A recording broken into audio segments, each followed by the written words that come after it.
મિત્રો, સર્વોને મારા બાપા સીતારામ. બગદાણા ગુરુ આશ્રમ બજરંગદાસ બાપાની વાત કરવી હોય તો આજે જગ વિખ્યાત છે. આપ સર્વે જાણો છો. બજરંગદાસ બાપા જ્યારે સ્વદેહે અહીંયા આ ધરતી ઉપર હયાત હતા ત્યારની મારે એક વાત તમને કરવી છે વાલા. ત્યારે પણ લોકો બાપાના દર્શને આવતા, બાપાની મુલાકાતે આવતા. કોઈ પ્રેમથી આવતા તો કોઈ એના દુઃખ લઈને આવતા. તો અમુક ટાઈમે બાપા અમુક લોકોને ગાળો આપતા, એનું અપમાન કરતા. એ ટાઈમે એ લોકોએ બાપાના શરણ પકડી લીધેલા ને હાલ પણ પકડેલા છે. એ મહાસુખિયા થઈ ગયા.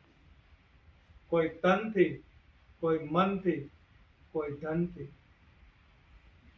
તો મિત્રો, મારે તમને આજે એક જ વાત કરવી છે. ને વાત એ છે કે આજે પણ લોકો બગદાણા દર્શને, બાપાના દર્શને જાય છે અને બાપાનો સાક્ષાત્કાર થાય છે. ક્યાં હિસાબથી? કે તમે ત્યાં બાપાની સમાધિ સ્થાન, મંત્ર મૂર્તિ મંદિર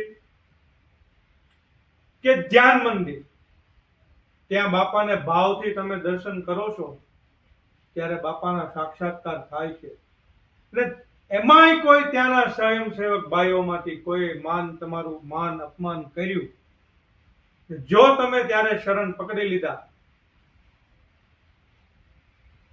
તો બેડો પાર. તમારા ભવના દુઃખ દારિદ્રનો છે ને ભાંગીને ભૂકો થઈ જશે વાલા. આ એક અનુભવથી બોલું છું.